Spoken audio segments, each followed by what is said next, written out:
네, 안녕하세요. 안녕하십니까. 예. 오늘 프린트 다 받으셨나요? 프린트. 그래서 같이 이제 문제를 풀 거고요. 교재로는, 페이지로는 그 82페이지를 피시면 됩니다. 82페이지로 가셔서, 부동산 경제론 파트 할 차례예요. 그죠? 저녁 강의는 이제 우리 코로나 때문에 저번에 2타임만 오프라인하고 1시간은 온라인을 갔죠. 그죠? 온라인 꼭 들으시고요. 82페이지로 갈게요. 82페이지로 가시면은, 수용급이 조금 어렵습니다. 그래서 이제 천천히 한번 들어가 보이는데, 자, 수용급 파트가 문제가 우리가 이제 굉장히 좀 어렵기 때문에 천천히 가볼게요. 수용급은 나온다면은 한 4문제에서 한 5문제인데요. 우리가 한 4문제 정도가 출제될 가능성이 높아요. 자, 그래서 우리가 이제 수요에 대한 개념을 한번 잡아볼게요. 자, 편하게 생각하시면 수요는 파는 쪽이에요, 수요는 사는 쪽이에요. 사는 쪽이죠. 사는 쪽이어서 소비자가 만약에 갑순이가 사과를 100개 먹어요. 100개 먹는다는 건 많이 먹습니까? 적게 먹습니까? 기간에 따라 틀립니까? 기간이죠. 그래서 일정 기간이라는 걸 명시해요. 그래서 일정 기간 동안이 요게 따라보세요. 유량. 그래서 유량이고 일정 시점에 저량이라는 개념도 있지만 보통 우리가 유량이라는 개념을 적어야 되고요. 그다음에 이제 수요 분석을 할 때 갑이 우리가 건설회사라면 24평 아파트를 3억으로 팔려고 그래요. 그럼 수요 분석을 안 해야 돼요? 수요 분석을 해야 돼요. 해야 되죠. 그래서 가는 사람한테 물어봐요. 이 아파트 사고 싶어요. 근데 어저께 샀대요. 그럼 산 게 중요합니까? 앞으로 사려고 하는 게 중요합니까? 사려고 하는 게 중요하죠. 그렇죠? 구매하고자 하는입니다. 구매하고자. 그래서 구매하고자 하는이라는 것은 아직 구매를 안 했다는 거죠. 그래서 우리가 살 의사만 있는 겁니다. 요게 이제 사전적이라는 표현을 써요. 그래서 이거는 일사자를 써서 일이 벌어지기 전이죠. 그럼 사후적이라고 하면 안 됩니다. 사후적으로 하면 안 된다. 근데 살 의사만 있어야 돼요. 능력도 있어야 돼요. 능력도 있어야 돼요. 욕구가 이제 우리가 구매력이라고 해서 이 구매력을 살 능력까지 다 갖추면요. 살 능력까지 갖추면 이거를 유효수요라 그래요. 유효수요. 그러면 살 의사만 있어야 돼요. 살 능력도 있어야 돼요. 능력도 있어야겠죠. 그죠? 그래서 우리가 살 능력을 갖추지 않는 것을 잠재수요라고 하거든요. 잠재수요. 자, 그래서 이렇게 해서 이제 우리가 보시면 됩니다. 특히 이제 이 구매력에는 현금도 들어가지만 차입 능력도 들어가요. 차입 능력. 차입금도 있으면 이제 우리가 들어간다. 그래서 펜을 들어보세요. 자, 거기 보시면은 부동산 수요. 자, 수요란 소비자가, 자, 따라해보세요. 일정 기간. 저량이었어요? 아까 유량이었어요? 유량. 구매했나요? 구매하고자 하는 건가요? 욕구를 얘기하고, 그래서 부동산을 구매하고자 하는 의사 능력까지 다 갖춰야 되는데요. 밑에 동그라미 1번, 2번, 3번을 색깔 볼게요. 테마 이제 테마 6은 이제 부동산의 수요응급 테마 수요로 가는데요. 밑에 1번 수요량이란 일정 시점이 아니라 일정 시점입니까? 일정 기간입니까? 유량이고. 자, 수요는 소비자가 실제 구입한 양을 의미하는 것이 아니라 구입하고자 하는 사전적 개념이라고 말씀드렸죠. 근데 수요 행위는 구매력이 수반되는 그냥 수요여야 돼요? 유효 수요여야 돼요?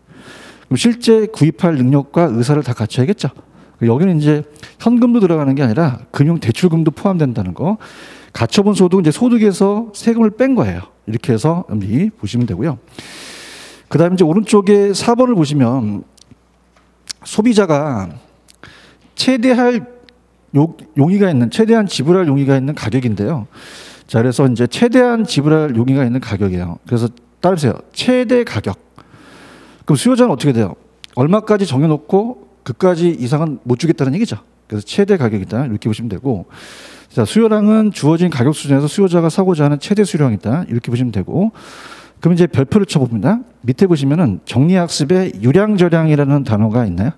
별표를 쳐보세요. 별표를 한 2개 정도 쳐놓으시기 바랍니다. 작년에도 출제가 됐는데 유량과 저량을 이제 바꿔냅니다. 유량과 저량. 자, 그러면 우리가 천천히 가보죠. 아까 사과를 100개 먹는다. 많이 먹어요? 적게 먹어요? 기간에 따라 틀려요. 기간이죠. 그죠? 그래서 우리가 유량이라는 것은 유량은 일정 기간을 얘기합니다. 일정 기간. 그래서 우리가 플로우라고 얘기해요. 강물이 흐르죠. 이렇게. 저량이라는 것은 저수지할 때 저자가 고여 있거든요. 자, 이건 일정 시점을 얘기를 해요.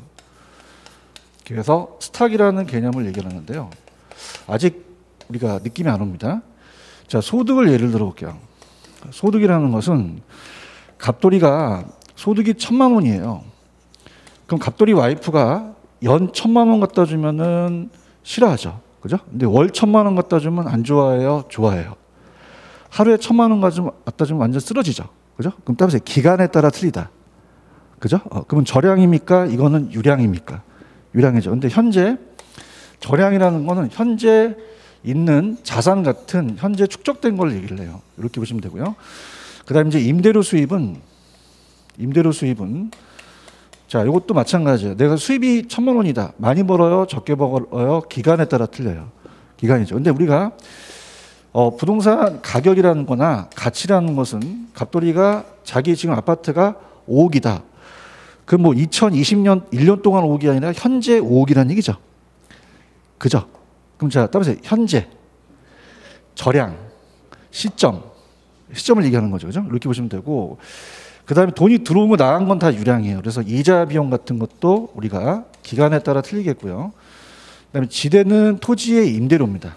그래서 이것도 우리가 유량이 되고, 지가라는 것은 토지의 가격이에요. 자, 이것도 이제 저량이 되고, 그 다음에 현재 인구는 계속적으로 시점에 따라 바뀌니까 인구도 저량이 되고요. 그러니까 이런 거예요.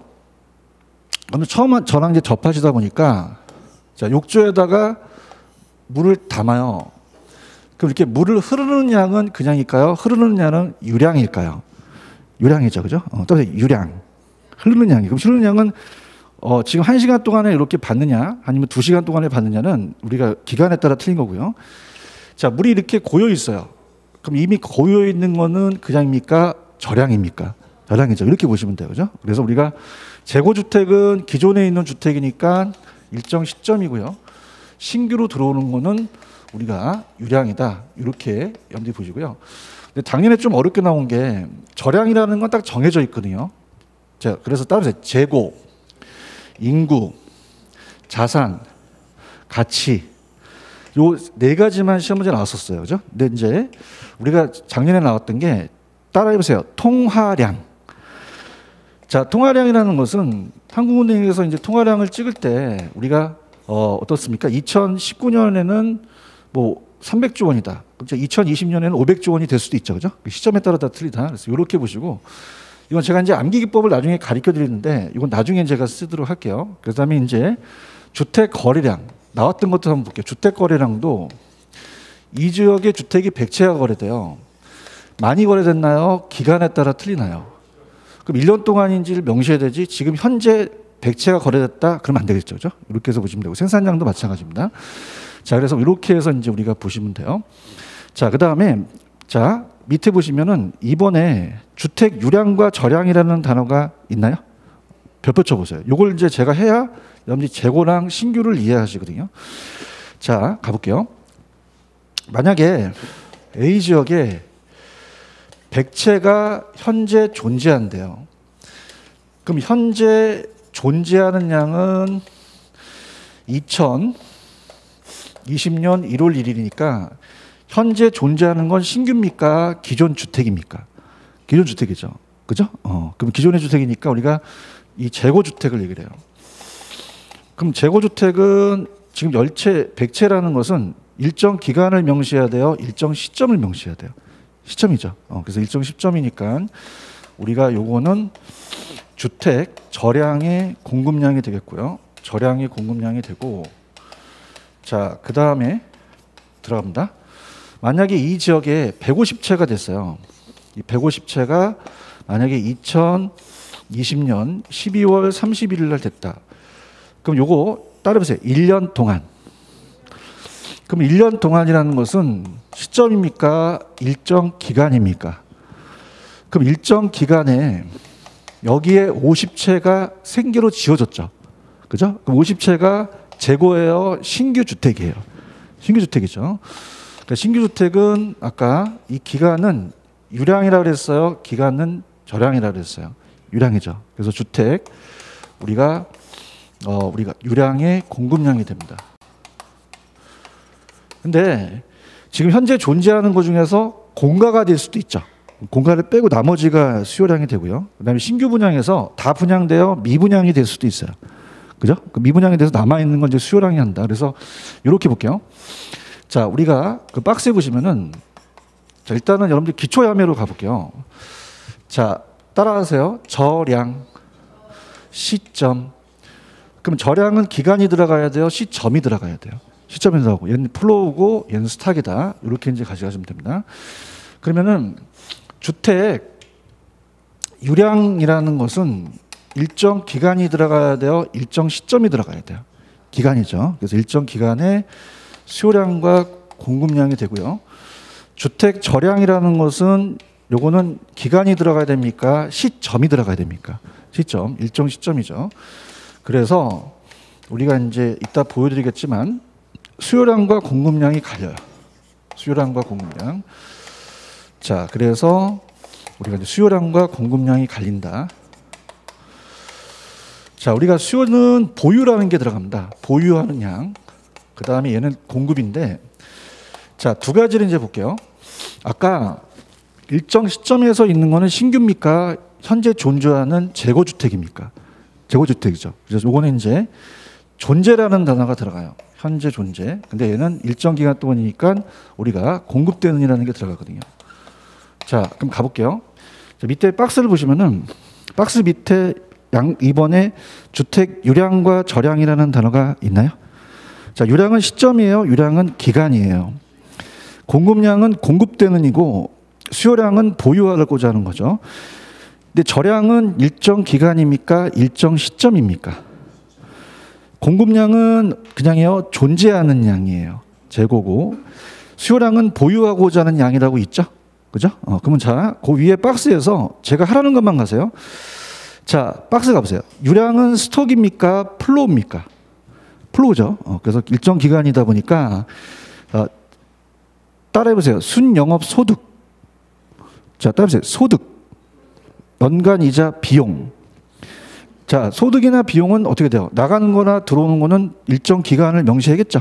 근데 주택 거래량도 유량이고 아파트 생산량도 마찬가지고 지대 수입은 토지의 임대료예요. 그다음에 임대료 수입. 그다음에 소비만 동그라미 쳐보세요. 내가 소비가 나가니까 이것도 유량이고 따라보세요. 신규 주택, 가계 소득, 근로자의 임금. 요거 나오면 유량이 되는 거죠. 그죠? 근데 저량은 제가 찍어줄게요. 저량은 일정 기간입니까? 일정 시점입니까? 그럼 제가 하라는 것만 재고량이라는 재고 있죠. 그 다음에 실물 자산 있죠. 찾으셨어요? 인구, 자산, 재고, 자, 따보세요. 가격, 가치, 따보세요. 통화량. 통화량이라는 단어가 있나요? 요것만 좀 보시면 돼요. 그죠? 그래서 이제 저량,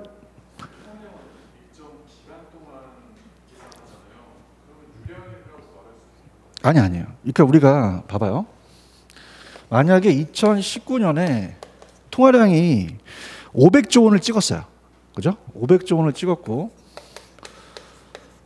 그 다음에 2020년에는 만약에 600조 원을 찍었다 봐봐요. 그러면 지금 100조 원만큼만 늘어난 거예요. 무슨 얘기인지 아시겠죠? 그죠? 그래서 어떻게 돼요? 이게 축적된 거거든요. 그죠? 그럼 매번 안 늘어나겠어요? 늘어나겠어요? 늘어나니까 그때 그죠? 그때 시점에서 2019년이냐 20년에 따라서 이 조언이 달라지는 거예요. 예, 축적되는 겁니다. 예, 축적되는 거는 저량이 돼요. 무슨 얘기인지 아시겠죠? 그죠? 이렇게 보시면 됩니다. 아주 질문 잘하셨습니다. 통화량이 작년에 나왔었거든요. 그죠? 통화량이 안 나왔다가 처음 나왔었어요. 그죠? 그 통화량은 이제 다시 갈게요. 2019년에 500조 원인데 2020년에 600조 원이라는 건 그냥입니까? 100조 원이 늘어났습니까? 그죠? 그럼 어떻게 돼요? 지금 물어보신 게 계속 축적되잖아요. 그럼 600조 원에서 그냥입니까? 또 찍힙니까? 그죠? 오케이. 무슨 얘기인지 아시겠죠? 그죠? 아주 잘 물어보셨습니다. 이게 굉장히 어려워요. 통화량이 작년에 나왔다는 거죠. 이해 가셨습니까? 그래서 통화량은 안 나왔다가 처음 나왔거든요. 그죠? 그래서 물어온 김에 절 보세요. 많은 쪽을 암기하시는 게 낫나요? 적은 쪽을 암기하시는 게 낫나요? 적은 쪽이 있죠. 그죠? 그래서 얘네들은 딱 요것만 나왔어요. 딱 재고, 인구, 자산, 가치, 통화량 5개만 나왔거든요. 그죠? 그래서 요것만 보시고 다 유량이라는 거죠. 무슨 얘기인지 아시겠죠? 그죠? 암기기법도 있긴 한데 지금은 그런 거 하지 마세요. 지금 이런 식으로 이제 여러분들이 아까 물어봤을 때 그렇게 해서 보시면 합니다. 자, 그 다음에 밑에 당구장 표시는 1번은 보지 마세요. 1번은 거의 시험 문제가 안 물어봅니다. 나중에 설명하고 2번만 체크해 보세요. 2번. 자, 여러분 봐봐. 이건 무슨 얘기냐? 자, 볼게요. 단기는요. 자, 따라보세요. 기간이 짧다. 자, 우리가 신규를 주택하려면요. 기간입니까? 기간이 오래 걸립니까? 그럼 단기는 신축을 하기가 어렵거든요. 그죠? 그럼 장기에 가서 신축이 만들어지거든요. 이해하셨죠? 그죠? 그럼 단기적으로는 그냥입니까? 공급이 제한돼 있습니까? 제한돼 있죠. 그죠? 지금 여러분들 2번 보고 있어요? 주택 시장을 분석할 때는 유량 개념뿐만 아니라 무슨 개념도 분석을 해야 되죠? 왜? 단기적으로는 공급이 제한돼 있잖아요. 이해하셨죠? 이렇게 해서 보시기 바랍니다. 자, 그 다음에 밑에 수요함수라는 건요. 수요량이 종속 변수면 영향을 주는 게 독립 변수예요. 그러면 여러분들이 아파트를 사시게 되면은 아파트의 가격만 영향을 받을까요? 가격 이외에도 있을까요? 이외에도 있죠. 그죠? 함수 관계인데 그걸 참고하시고 넘겨보세요.